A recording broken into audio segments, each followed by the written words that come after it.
नमस्कार. 11 मेच्या घडामोडी घेऊन मी शेखर पटेल यावल न्यूजमध्ये आपलं सर्वांचं स्वागत करतो. ऐकूया आजच्या ठळक घडामोडी.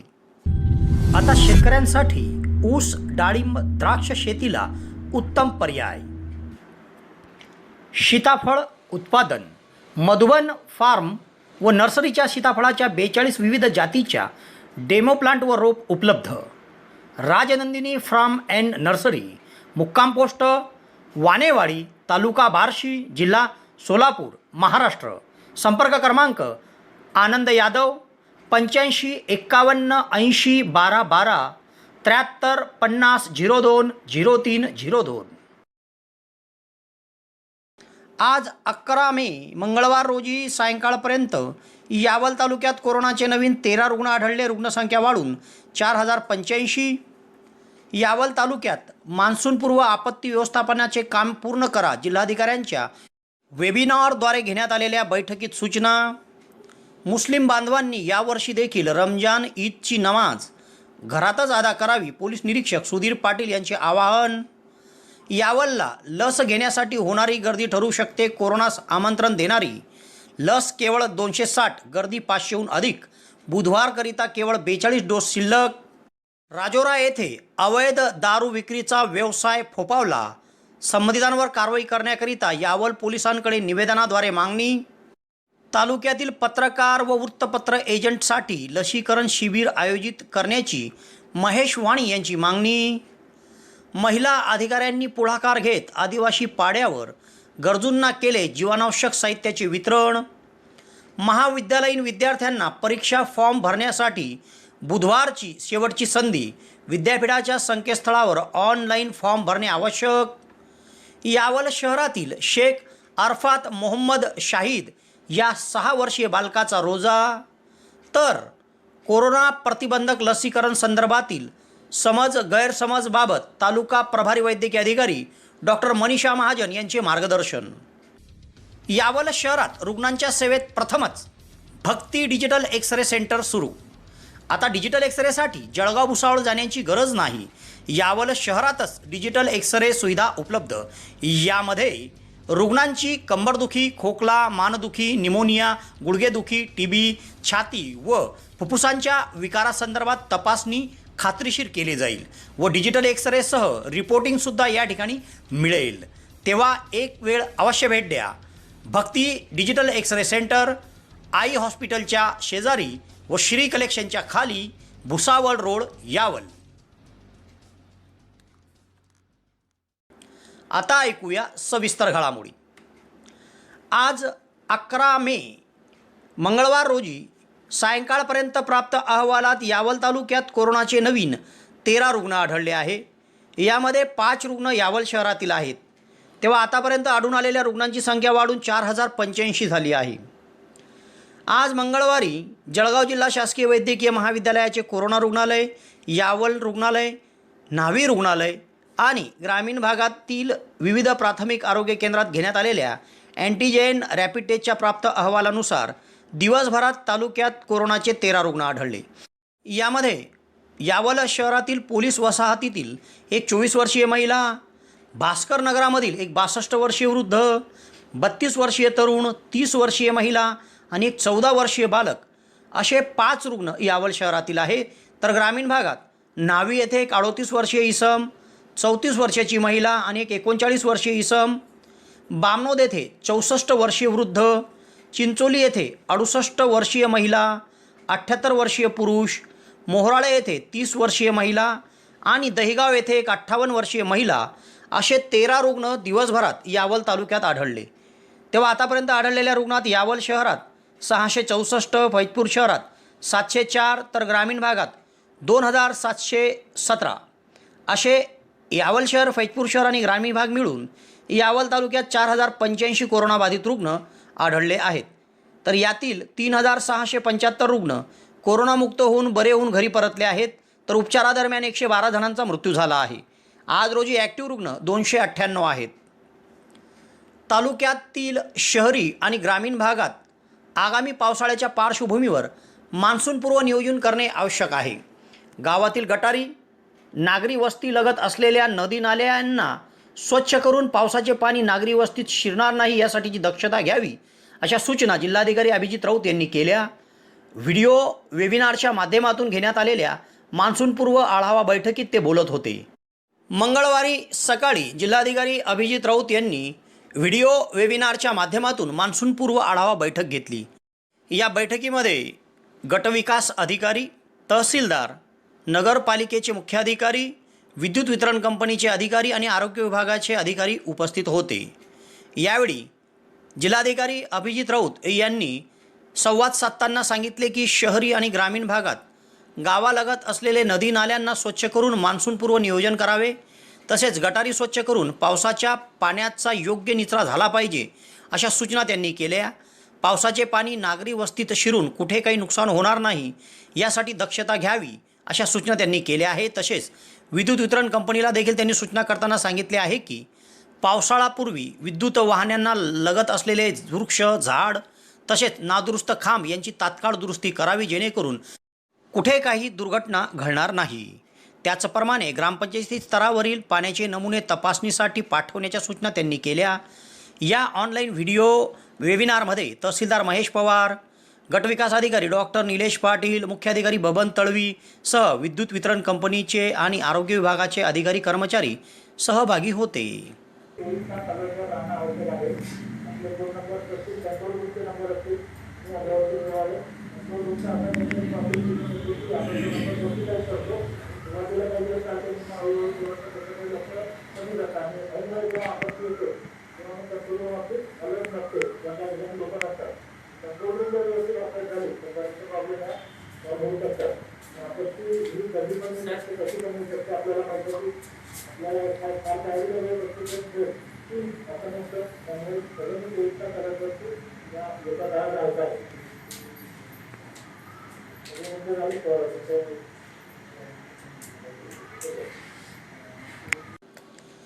गेल्या वर्षीप्रमाणे यावर्षी देखील सर्व मुस्लिम बांधवांनी घरातच पवित्र रमजान ईदची नमाज अदा करावी अशा सूचना पोलीस निरीक्षक सुधीर पाटील यांनी दिल्या.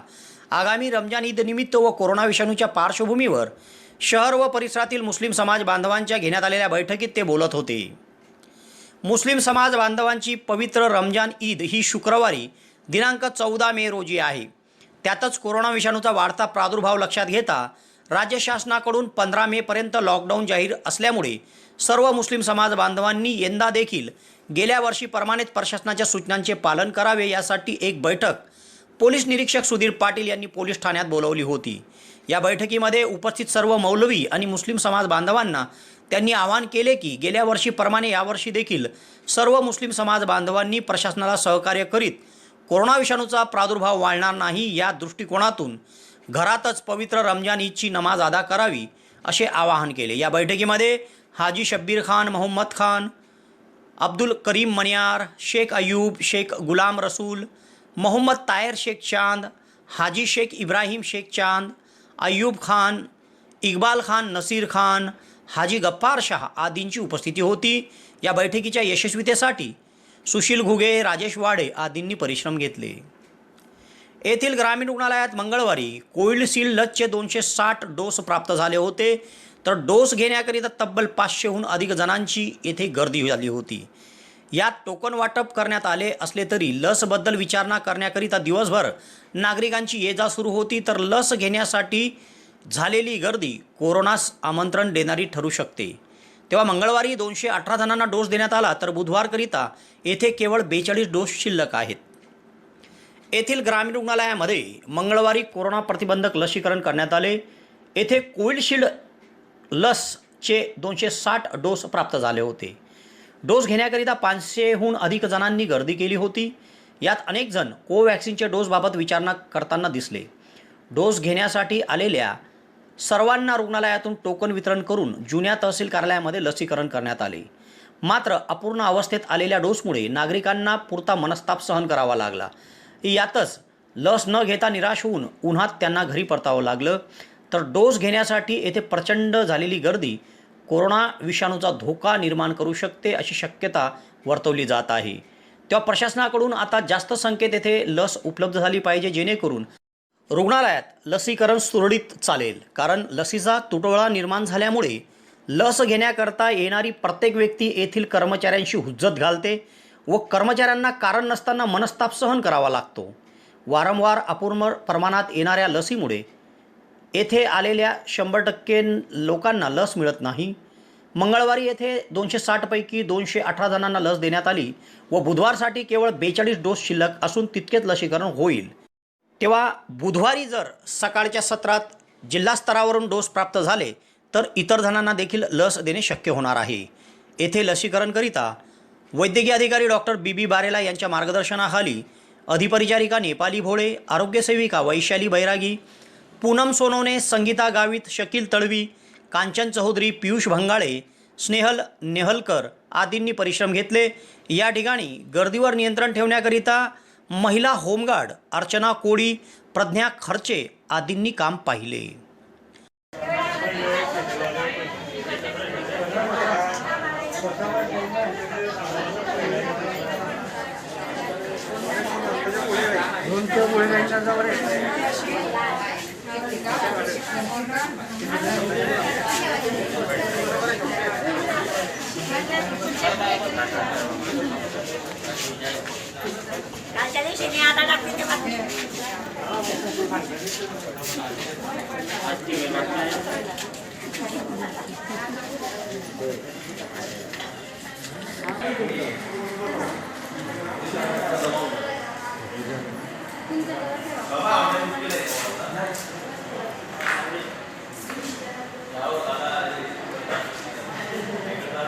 हाँ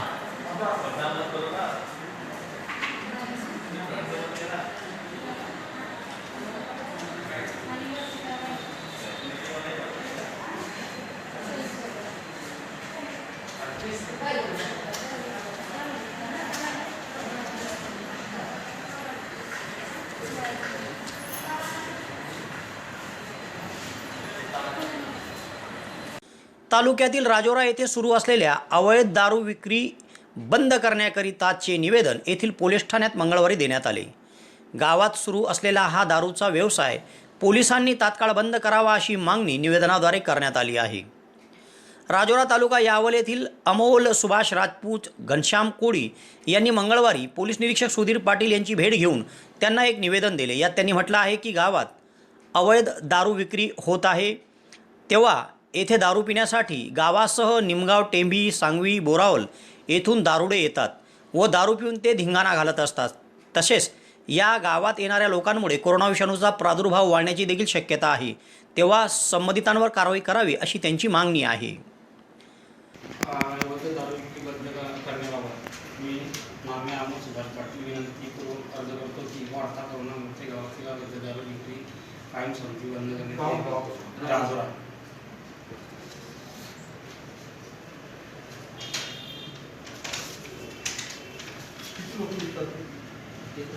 एकच कुटुंबातील 3 लोक असतात रस्त्यावरती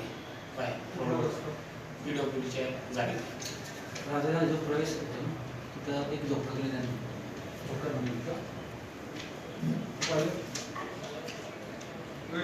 दिवसेंदिवस कोरोनाची वाढती रुग्णसंख्या पाहता त्यातच आपल्या जीवाची पर्वा न करता बातमीसाठी धडपडणारे पत्रकार, वृत्तपत्र प्रतिनिधी व तसेच उन्हाळा, हिवाळा, पावसाळे या तिन्ही ऋतूमध्ये सर्वसामान्य नागरिकांच्या घरापर्यंत वृत्तपत्र टाकणारे वृत्तपत्र वितरक आणि एजंट यांना देखील आता शासनाकडून एक स्वतंत्र शिबिर घेऊन लसीकरण करणे गरजेचे आहे.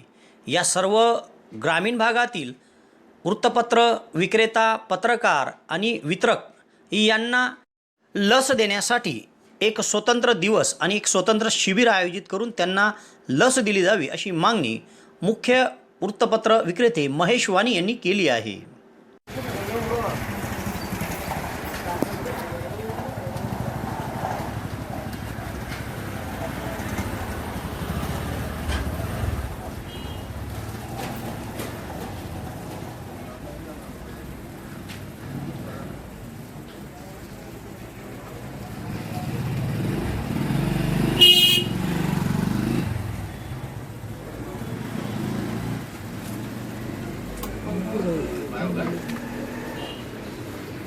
हे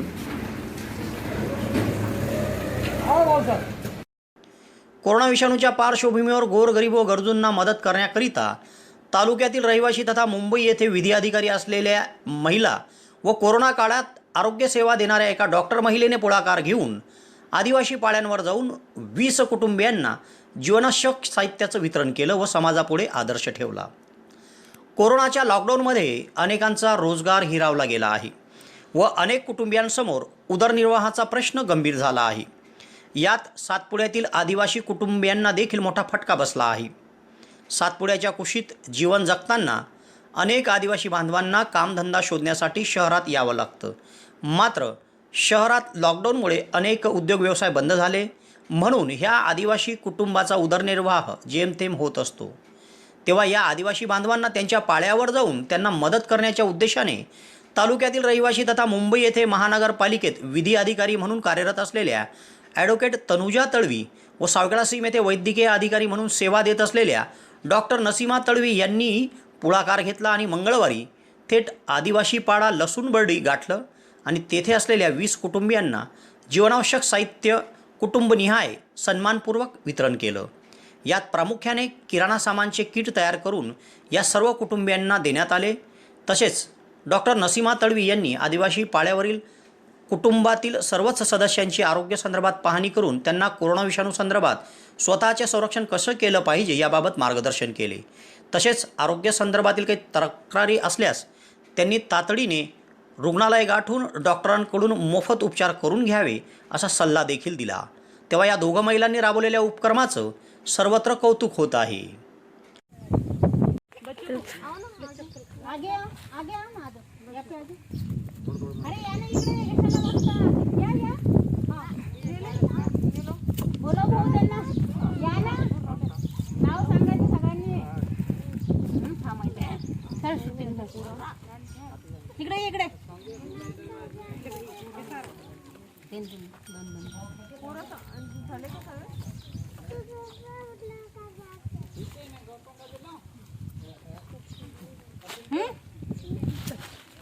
ठीक आहे इकडे वगैरे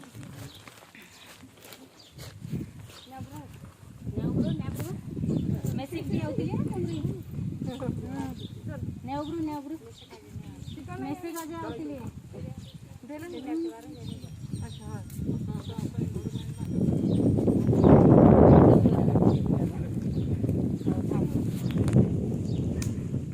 एक फोटो काढ ग्रुप फोटो. येथील कला वाणिज्य व विज्ञान महाविद्यालयातील BA व BCOMच्या प्रथम, द्वितीय आणि तृतीय वर्षातील सर्व विद्यार्थ्यांना आगामी परीक्षेकरिता ऑनलाईन परीक्षा फॉर्म भरणे सुरू झाले आहे व त्याची अंतिम मुदत बुधवार दिनांक 12 मे रोजी आहे.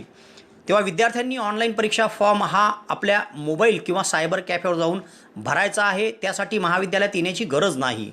प्रत्येक विद्यार्थ्यास परीक्षा फॉर्म भरणे अनिवार्य आहे. परीक्षा फॉर्म भरताना आपण घेतलेले विषय बरोबर आहेत किंवा नाही हे देखील तपासून परीक्षा फॉर्म भरावा. मुदतीत परीक्षा फॉर्म भरला नाही तर लेट फी लागेल. सदर परीक्षेसाठी विद्यार्थ्यांनी कवयित्री बहिणाबाई चौधरी उत्तर महाराष्ट्र विद्यापीठाच्या खाली दिलेल्या वेबसाईटवर वेळेत फॉर्म भरायचा आहे व याच वेबसाईटवर पुढे 8 जून 2021 पासून ऑनलाईन पद्धतीने परीक्षा देखील होणार आहे याची नोंद विद्यार्थ्यांनी घ्यावी. परीक्षा फॉर्म भरताना अडचण असेल तर प्राध्यापक ईश्वर पाटील यांच्याशी संपर्क साधण्याचं आवाहन महाविद्यालयाच्या प्राचार्य डॉक्टर संध्या सोनवणे, उपप्राचार्य प्राध्यापक MD खैरनार, प्राध्यापक अर्जुन पाटील, प्राध्यापक डॉक्टर प्रल्हाद पावरा यांनी केले आहे.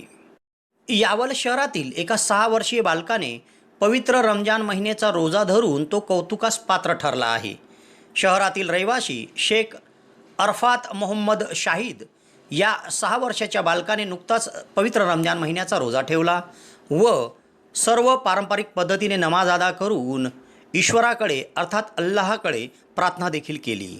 तेव्हा या 6 वर्षीय बालकाने रोजा धरल्यामुळे तो सध्या कौतुकास पात्र ठरत आहे.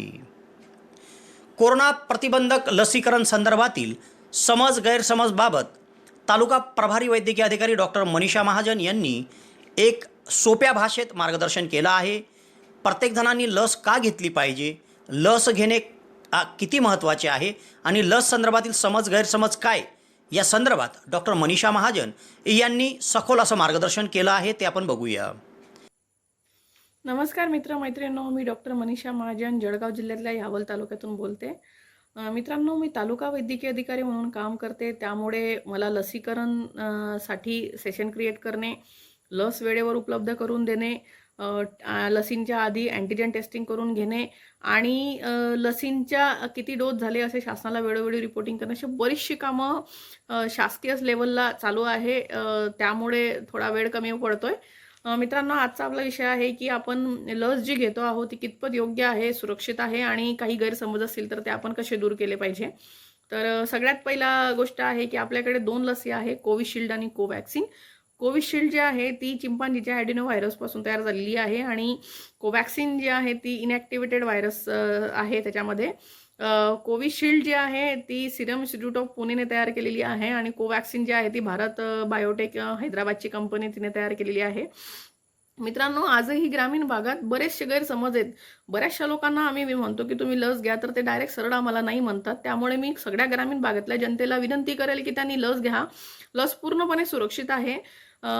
मित्रमैत्रिणींनो, जेव्हा आपण लस घेतो, सरकार आपल्याला लस देते, सरकार त्यासाठी क्लिनिकल ट्रायल घेत असते. मी आज तुम्हाला त्या ट्रायल सांगते. जसं की प्री क्लिनिकल स्टेज असते.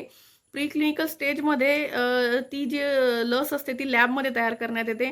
त्यानंतर फेज 1 असते की ज्याच्यामध्ये 8 ते 10 लोकांवर या लसीचा प्रयोग करण्यात येतो, ज्यामध्ये वॅक्सिन सेफ आहे किंवा नाही हे बघण्यात येते. नंतर 50 ते 100 लोकांवर त्याचा प्रयोग करण्यात येतो. प्रोडक्शन ऑफ ज्या अँटीबॉडीज आहे व्हायरसच्या विरोधात, ती लसच्या अँटीबॉडीज काम करतात की नाही हे बघण्यासाठी. नंतर फेज 3 असते की 30 ते 50,000 लोकांवर ट्राय करण्यात येतो, ज्याच्यामध्ये ॲक्च्युअल प्रोटेक्शन ती लस देते आहे का लोकांना हे बघण्यासाठी. आणि आपल्याकडे असलेल्या लसींच्या ह्या दोघी ज्या ट्रायल आहेत त्या पूर्ण झालेल्या आहेत. त्यामुळेच ती लस सगळ्यांना देण्यात आलेली आहे. भारतीय सरकारने जेव्हा लस देण्यात आल्या तेव्हा त्या टप्प्याटप्प्याने देण्यात आल्या. त्याचं कारण असं होतं की एकाच वेळेस जर लस देण्यात आली असती तर खूप गोंधळ झाला असता, मॅनेजमेंट नसतं झालं, कोविडचा संसर्ग त्याच्यामुळे जास्त होऊ शकला असता. त्यामुळे लस जी आहे ती टप्प्याटप्प्याने देण्यात आली. आधी फ्रंटलाईन वर्कर आणि हेल्थ केअर वर्करना देण्यात आली. त्यानंतर 60च्या वरती कोमॉर्बिडिटी असतील त्यांना देण्यात आली. नंतर 60च्या वरती सरसकट, नंतर 45च्या वरती कोमॉर्बिडिटी असणाऱ्या लोकांना, नंतर 45च्या वरच्या लोकांना सरसकट. नंतर मग आता कुठं लस 18 ते 44च्या वयोगटासाठी सुरू झालेली आहे. कोवॅक्सिन जी आहे ती 18 ते 44च्या लोकांनी घ्यायची आहे. कोविशिल्ड जी आहे ती 45 वर्षाच्या वरच्या लोकांनी घ्यायची आहे. बरं, लस घेतल्यानंतर आपल्याला जर काही साईड इफेक्ट येतात का, तर लस घेतल्यानंतर मी आधी पण सांगितलं की लस घेतल्यानंतर हात दुखतो, थोडा ताप येतो आणि ते सिम्पटम जे असतात ते ॲटोमॅटिक जातात. नाही गेले तर आपण एक पॅरासिटामॉल घेतली, त्याच्याने पण ते बरं होऊ शकतं. बरं, कोरोना झाल्यानंतर किती दिवसांनी लस घ्यायची, तर कोरोना झाल्यानंतर 1 महिन्याने लस घ्यायची. कोरोनाचा पहिला डोस घेतल्यानंतर लसीचा जर पहिला डोस घेतला तर कोरोना जर झाला तर काय करायचं, तर लसीचा पहिला डोस घेतल्यानंतर जर कोरोना झाला तर ज्या दिवशी कोरोना डिटेक्ट होतो तिथून पुढे 1 महिना थांबायचं आणि त्यानंतर मग लस तुम्ही घेऊ शकतात. बरं, कोविशिल्डच्या लसीमध्ये किती अंतर असलं पाहिजे, तो कोविशिल्डमध्ये 6 ते 8 आठवड्यांचा गॅप असला पाहिजे दुसऱ्या डोसमध्ये. कोविशिल्डच्या पहिल्या आणि दुसऱ्या डोसमध्ये 6 ते 8 आठवड्यांचा गॅप असला पाहिजे. कोवॅक्सिनच्या पहिल्या आणि दुसऱ्या याच्यामध्ये जवळपास 4 ते 6 आठवड्यांचा गॅप असला पाहिजे. बरं, कोविशिल्ड जी लस जी आहे, कोविनची जी लस आहे ती दारू पिणाऱ्या लोकांना काही त्रास होतो का, किंवा दारू घेतली की चांगलं होतं किंवा काय, असे जे प्रश्न आहेत. तर मित्रांनो, मुळात दारू ही चांगली गोष्ट नाही आहे, ती घ्यायलाच नको पाहिजे, ती आरोग्याला हानिकारक आहे. त्यामुळे जर आपण लस घेण्याच्या 2 आठवड्यापूर्वी जर दारू घेणं बंद केलं तर लसीची परिणामकारकता जी आहे ती चांगली होऊ शकते, उपयुक्त ठरू शकते आपल्याला. बरं, आणि लस घेतल्यानंतर कोरोना होतो का, तर लस घेतल्यानंतर पण कोरोना होतो. मित्रांनो, एक लक्षात घ्या की BCGची जी लस आहे तर आपण ती जन्मानंतर लगेच घेतो, तरी पण लोकांना TB होतोच ना. मग कोरोनाच्या लसीनंतर पण कोरोना होऊ शकतो. परंतु एक गोष्ट लक्षात घ्या, लस घेतल्यानंतर जी मृत्यू होण्याचं प्रमाण आहे ते कमी होतं. लस घेतल्यानंतर गंभीर स्वरूपाचा जो आजार असतो तो होऊ शकत नाही. लस घेतल्यानंतर समजून घ्या, तुम्हाला कोरोना जरी झाला तरी तो सौम्य राहील, तो गंभीर आजारात जाणार नाही आणि तुम्ही घरच्या घरी ट्रीटमेंट घेऊन 1-2-4 दिवसात ऑटोमॅटिक बरे होऊ शकतात. बरं, लस कुणी कुणी घ्यायची आहे तर लस सगळ्यांनी घ्यायची आहे.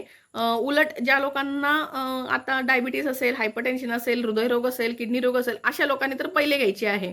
त्याचं कारण असं आहे की या लोकांमध्ये रोगप्रतिकारशक्ती कमी असते आणि जर यांना जर कोरोना झाला तर गंभीर स्वरूपाचे परिणाम होऊन मृत्यू देखील होऊ शकतो. म्हणून मग ह्या लोकांनी सर्वात आधी लस घ्यायची आहे.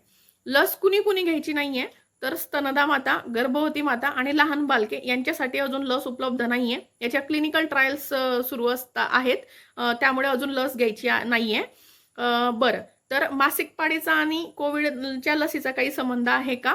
तर मित्रांनो 2-3 महिन्यापूर्वी असं येत होतं की मासिक पाळी आणि कोविड-19चा संबंध आहे.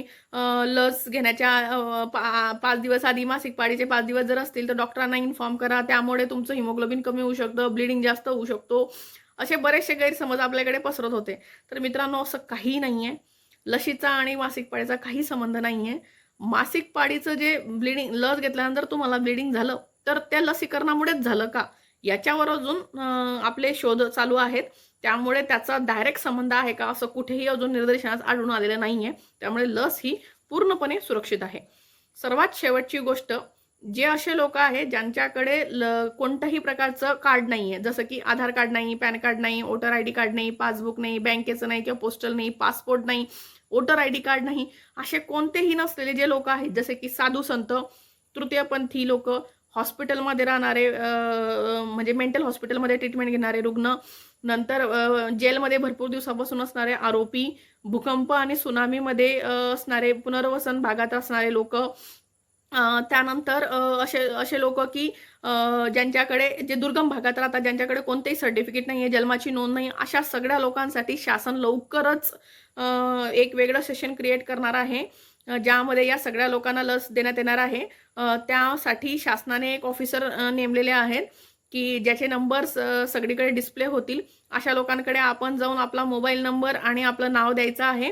आपल्या मोबाईलला आपल्याला सांगितलं जाईल किंवा आपल्याला आपल्या भागामध्ये जिथे कुठं राहाल तिथं आपल्यापर्यंत निरोप पोहोचवला जाईल आणि आपण मग आपल्या जवळच्या नजदीकच्या केंद्राजवळ जाऊन लस घेऊ शकतात. मित्रांनो, पुढच्या व्हिडिओसोबत लवकरच भेटू. तोपर्यंत सुरक्षित राहा, घरीच राहा, शासनाच्या नियमांचं पालन करा. धन्यवाद. जय हिंद, जय भारत. तेव्हा या घडामोडीसह आज इथेच थांबतो. नवीन घडामोडीसह उद्या पुन्हा आपली भेट घेईल. धन्यवाद.